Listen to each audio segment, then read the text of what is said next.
Hey, this is Jeff from study.com, and I am super excited to share this interview with our Everything Teacher audience. So we got a chance to sit down with Elizabeth McCollum. She teaches psychology at the college level, but I think what is really interesting about her story is how she had this whole career and she had this whole life, and then she pivoted later in her career, went back to school, got her master's degree, and became a teacher. So that's this interview. Hope you enjoy it. Here it is.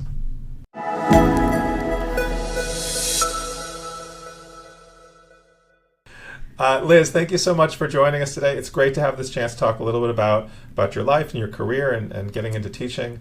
As a way of starting, could you just tell us a little bit about what you were doing before you went back to school and became a teacher? Yes. So for about 7 years, I ran a cafe in our community that was in a building with a very large auditorium, and we would serve a lot of community events, cultural events, TED Talks, concerts, book signings, all kinds of things, on top of running our regular little cafe in the mornings and afternoons. So that business leadership came after years in retail and restaurants. But as we would have it, the pandemic hit and there were no more community events going on, and we as a whole, our group, decided to pivot and turn our attention towards serving the community. So that was everything from providing food pantry services to families that had some food insecurities, or making food deliveries. We ran a huge Thanksgiving food drive, those types of things. But what I was asked to do specifically was a career counseling course. And so I would run a career counseling course for 8 weeks over Zoom, and then just kind of rinse and repeat. We would do this for 8 weeks for a group of individuals, because there are people facing unemployment for the first time in decades, people who hadn't done interviews or written resumes in years. So that, because I was well-versed in hiring and training people, that became my responsibility. And through that, I got to connect with people in our community that were, HR VPs, a high up person in LinkedIn that lives in our community, and they would join our Zooms and share wisdom, and so that really got me interested in teaching, not just ignited to teach, but it kind of reignited my passion for psychology, which I had already had my bachelor's degree in. Okay. So I decided to take my extra time and go back to school. Yeah, well, let's talk about that. Before we do that, so just to kind of reiterate on that. So you were running this cafe prior to the pandemic. You were, basically like in business, right? Like you were doing these events with this cafe. But you had that initial degree in psychology. But when you initially got your bachelor's degree, you weren't thinking about teaching then? No, not at that point. I wasn't sure what exactly I wanted to do. I really thought at that time, I said, I know I'm going to have to go back and get my master's at some point. But I was pregnant with my second child by the time I got my bachelor's degree in hand. I'd already been married for a couple of years, and life was lifing. So sure. I had no intention, once I got my bachelor's in hand, to go right away for that master's degree. And since I had a stable job working, like I said, in restaurant and retail, it worked for my schedule as a mom with young kids, the hours I could work. So that was fine for a while. I took on running this other cafe, this business, when my kids were in school full time. Again, worked for my schedule, worked well. But I knew that wasn't what I wanted to do for the rest of my life. I just kind of put those thoughts on hold for a while. Okay. So now let's jump again forward to, we're in the pandemic. You've been doing this community work, these online, there were Zoom calls, right?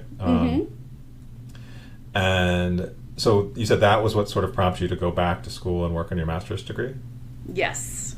I kind of thought, I had a good knack for teaching the career counseling courses, not just guiding people through that type of material, but also having that empathetic ear, because people who were in need of these services were also not in a great spot in life. So it really made me feel more confident in my ability to teach and more invested in getting back into the realm of psychology. Yeah. So you'd been out of school, you hadn't been a student for a while. What was it like being a student again after time away?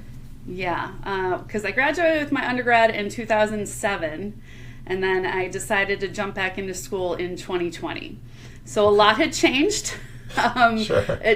In the digital world, thankfully. I remember as an undergrad, I took one online course, and it was a big flop for me because I did not do well working on my own at that point.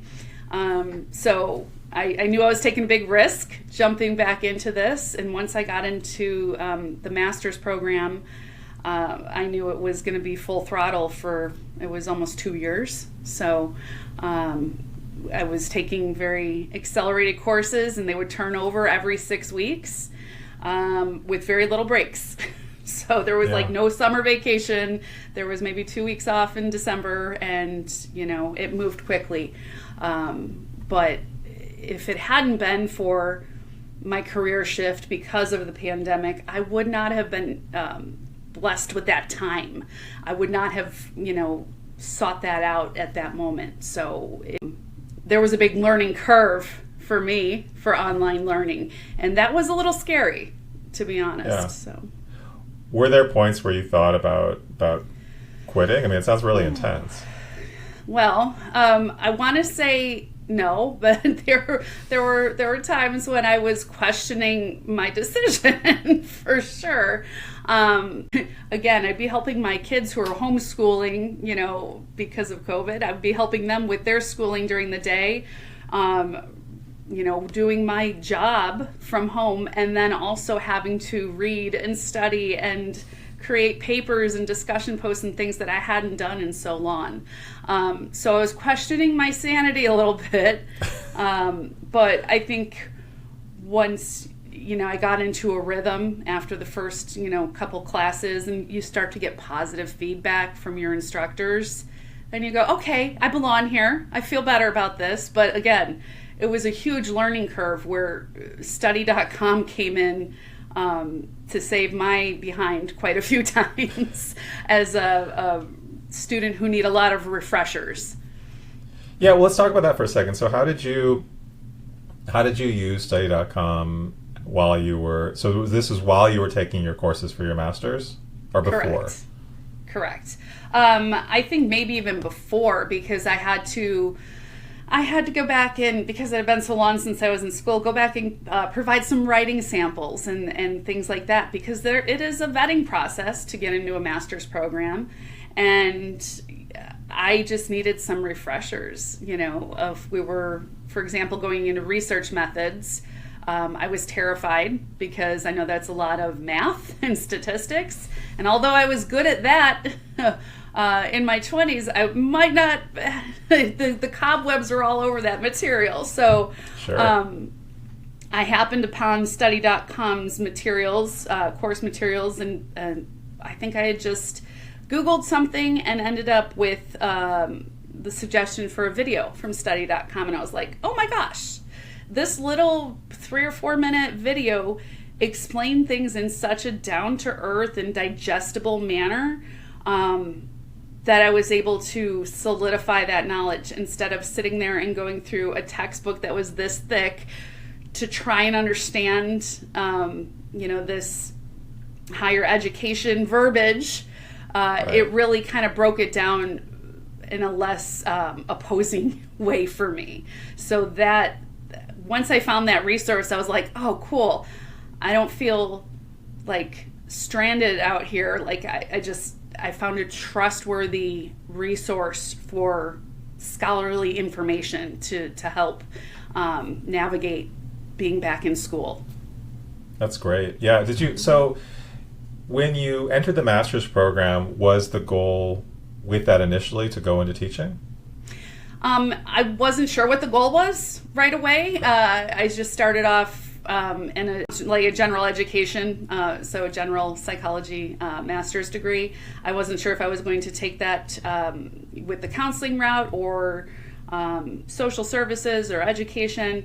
And I remember I started in September, and by like November, December, I had made the decision, like teaching, yes, absolutely.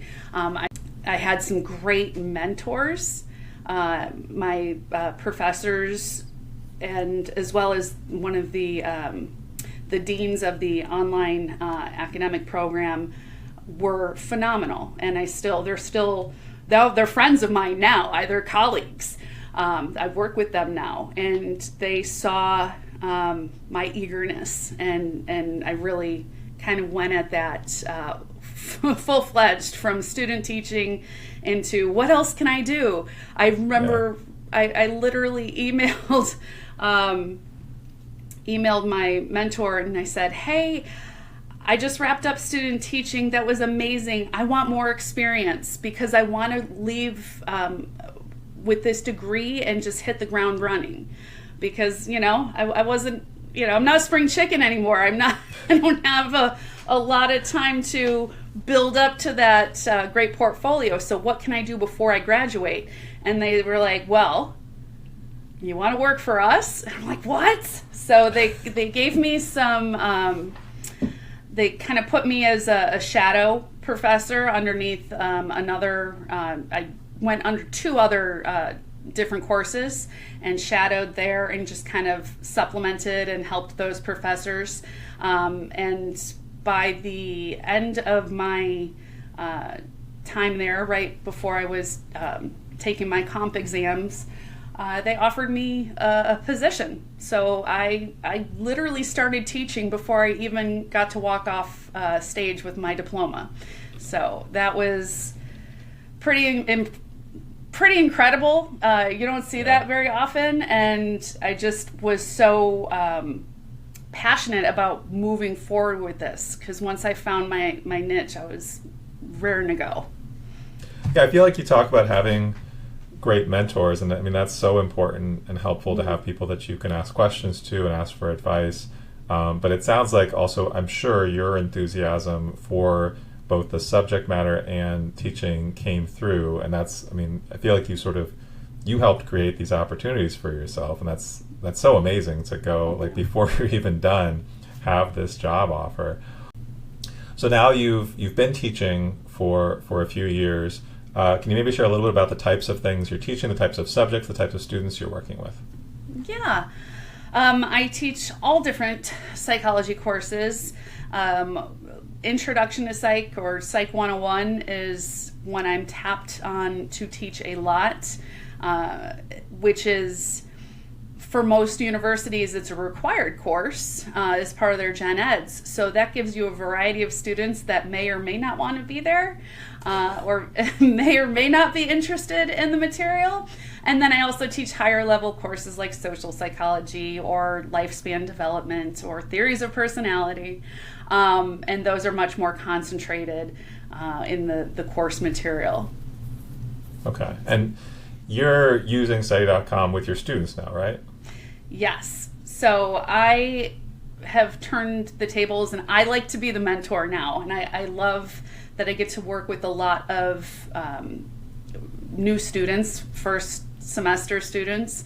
And I tell them, use your resources. One of the resources I share, sometimes I will share a study.com video.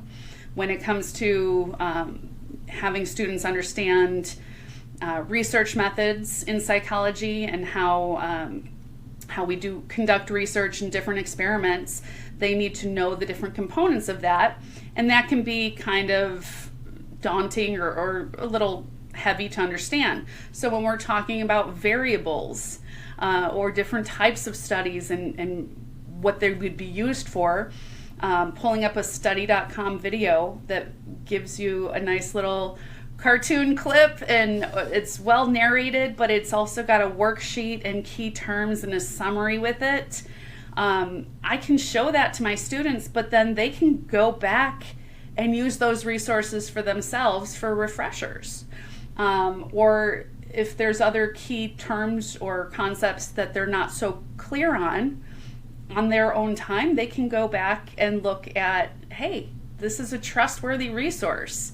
And it's helpful to them. I've gotten good feedback when I've used it, or, hey, where's that video from, Professor? So, telling them that this was a resource that was helpful to me and now it can be helpful to them is pretty awesome.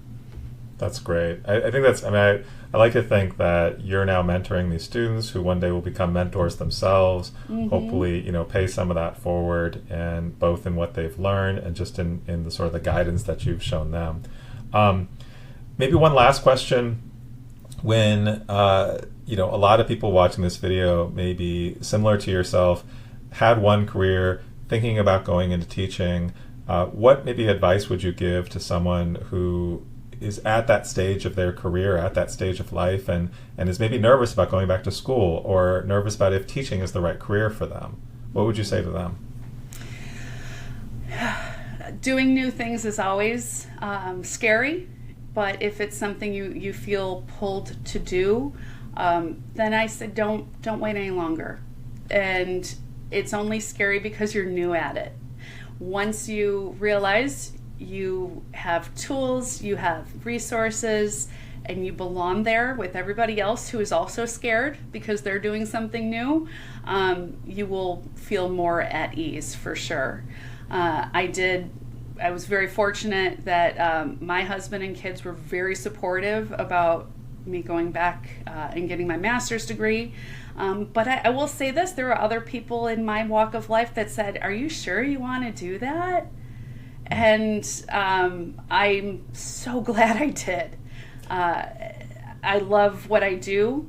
I love being able to be a resource and a mentor to students, and not just, future therapists or counselors, but future nurses, future doctors, future social workers, future teachers. So it is very rewarding, and I'm so glad I did it. That's awesome. Well, thank you so much for taking this time. It was awesome to hear your story. Can't wait to share this with all of our viewers. So thanks again, Liz. Really appreciate it. Absolutely. Thank you. I hope you enjoyed that interview with Liz. I think her story is really powerful and inspiring. And if you're there thinking about becoming a teacher, thinking about maybe making a career change later in life, I think she is a great role model, someone to really listen to how she approached going back to school, using study.com, also seeking out mentors, seeking out people who could help her, give her good advice in her career, and then turning around and becoming a mentor herself. I think that is such a great, cool part of her story. So please like this video, subscribe to the channel, check out all the other videos on Everything Teacher. We've got all kinds of great stuff on helping you either become a teacher in the first place, whether it's taking your certification exam or just learning about becoming a teacher, as well as if you already are a teacher and just need more resources in order to be the best teacher that you can be. Thanks. Good luck.